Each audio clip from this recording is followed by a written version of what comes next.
As you already know, in 2026, we have a major astronomical event in Spain, the total solar eclipse on August 12th. An event that hasn't occurred in Spain, at least on the mainland, since 1905.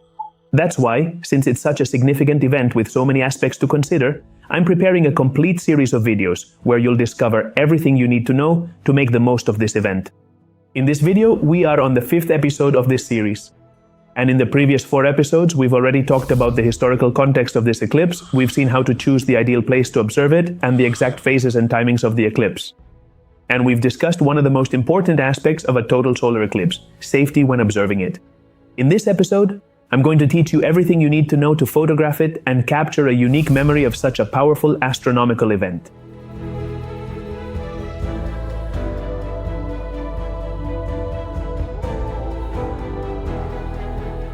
If you haven't seen the other episodes, check them out after you finish watching this one.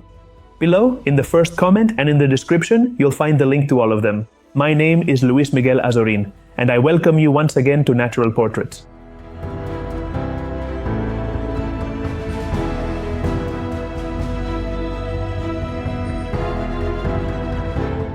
Photographing a solar eclipse is a very special challenge. It's not like taking a regular landscape photo, nor like a portrait. It combines astronomy, photographic technique, and safety. To successfully capture each phase, we need to plan our strategy based on the average height of the sun above the horizon and the event's schedule, which in Spain will take place approximately between 7:30, the start of the eclipse, and 9:30 local time, when the eclipse ends. With totality occurring around 8:30, right at sunset and very close to the moment the sun sets, just as we've seen in previous videos in this series. Before talking about cameras and lenses, it's essential to remember safety. If observing the eclipse with our own eyes requires the use of protective glasses with certified filters, as we already saw in the episode about safety, photographing it requires the same safety measures, but applied to your photographic equipment. Never use homemade filters. X-rays or welder's glass with your photographic equipment. Conventional neutral density (ND) filters allow us to reduce the intensity of sunlight, but they are not sufficient for photographing the eclipse. If you are going to use an ND filter, make sure to look for at least a filter. ND 100,000. You can also opt for certified solar sheet filters to protect your photographic equipment, and always, they must be front filters, never rear filters or filters placed between the lens and the camera sensor. And only if you are going to photograph it with a wide-angle lens, integrating the eclipse into the landscape, can you do without solar filters, exclusively for this eclipse, since it will be at sunset and the sun will be very low on the horizon. However, it is still advisable to use a graduated filter to balance the image and reduce the brightness of the sun. Only during the totality phase can we remove the protective filter from our photographic equipment to capture the corona and solar flares. But as soon as the sun begins to reappear after totality, we must immediately put the filter back on. One of the main reasons cameras get damaged is precisely at that moment, when everyone bursts out in joy, after the totality phase ends and the camera sensors start to fry without anyone paying attention to them. Before choosing a camera or lens, we need to define our strategy. What do we want to capture in the foreground? Do we want to capture a close-up of the sun and the corona during the totality phase? A time-lapse? Or do we want to incorporate the eclipse into a landscape? The average height of the eclipse during totality is relatively low, between 10 and 15 degrees above the horizon in many areas. This means it's advisable to prepare stable tripods, look for clear horizons, and avoid obstacles in the foreground. You also need to consider the changing light throughout the eclipse. As totality approaches, the ambient light decreases dramatically and affects the overall exposure of the photograph. Furthermore, since this is a sunset eclipse, the sunlight will gradually lose intensity as the sun moves lower on the horizon. This is why, many times at sunset, we can look directly at the sun without needing protection. So let's start with the strategy to follow if we want to photograph the eclipse in detail using a telephoto lens and a motorized mount or star tracker. This will allow us to track the movement of the sun across the sky and keep it centered in the frame throughout the entire eclipse. During the partial phase, the moon begins to cover the sun. It is crucial to use a certified front solar filter for the camera sensor. In this case, you need to shoot very carefully, or consider using an intervalometer or remote shutter release, to avoid touching the camera and to be able to capture every moment of this phase. Adjust exposure settings manually, according to the intensity of the sunlight and the filter you are using. Once totality occurs, we can safely remove the solar filter. In fact, it is mandatory to remove the filter in order to get good photographs of totality. This is when the solar corona and the details of the solar flares become visible.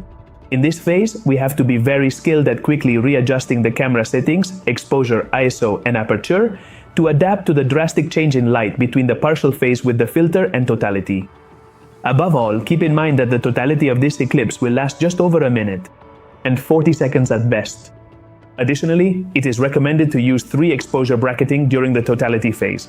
1 underexposed image to correctly capture the brightest highlights, 1 intermediate exposure, and 1 overexposed image to properly capture the details in the darkest areas. This way, we ensure that we capture the entire dynamic range of the totality phase. When totality ends and the first ray of sunlight reappears, it is essential to immediately put the solar filter back in place. This is one of the most common mistakes and the main reason for burned sensors during total solar eclipse photography. Always keep the following sequence in mind: protection, shooting, and replacing the filter to avoid missing any detail and to ensure the safety of your equipment. The images captured during this phase can later be used to apply image stacking techniques. This can highlight the details of the corona and solar flares, achieving a spectacular result. With practice and planning, we can manage to capture truly impressive and unique images of this historic event. Another alternative option for photographing the eclipse is to use wider focal lengths to integrate the eclipse into a landscape. This works very well if you want to provide context: mountains, sea, monuments, or any interesting foreground. Moreover, this eclipse will be especially suitable for this type of photography, as it will occur with the sun so low on the horizon. In this case, we will adjust the exposure to balance the sky and the horizon. Ideally, graduated filters should be used to compensate for the difference in brightness between the sunlit sky and the landscape. And in this type of photography, composition is key. The totality phase is brief, so plan your framing well before it begins. Apps like PhotoPills can help you with this. Also, if you want to learn more about photography and composition, let me remind you that you have access to it. The free course Introduction to Photography from Academia Natural Portraits. A course with a complete module dedicated to photographic composition. After everything I've told you, you may have already guessed it, but the eclipse is ideal for a time-lapse, showing how the light changes rapidly during the partial phases and totality. I'm going to give you some recommendations in case you want to try this approach. Use an intervalometer or software that controls the camera automatically. Many current cameras have a built-in intervalometer. The idea is for you to completely forget about having to take the photos yourself. You can manually adjust the camera settings as the light changes, but my advice is to use one of your camera's semi-automatic modes, such as aperture priority mode or exposure priority mode.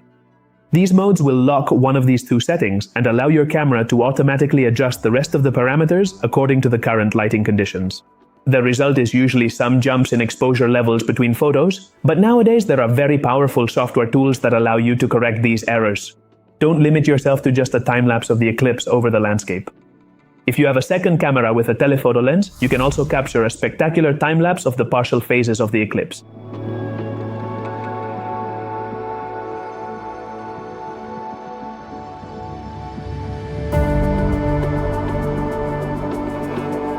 Photographing a solar eclipse is a challenge, but it's also a unique experience. With planning, safety, and the right equipment, you'll be able to capture images you'll remember for a lifetime. If you want to dive even deeper into astrophotography techniques and image processing, don't forget to check out the courses at Natural Portraits Academy and Astro Academy, where you'll learn everything from beginner level to advanced astronomical photography techniques. In the next video and final episode of this series, we'll talk about how to make the most of the eclipse experience, mistakes to avoid, and final tips to help you become a privileged witness to this historic event. See you in the next episode of this series.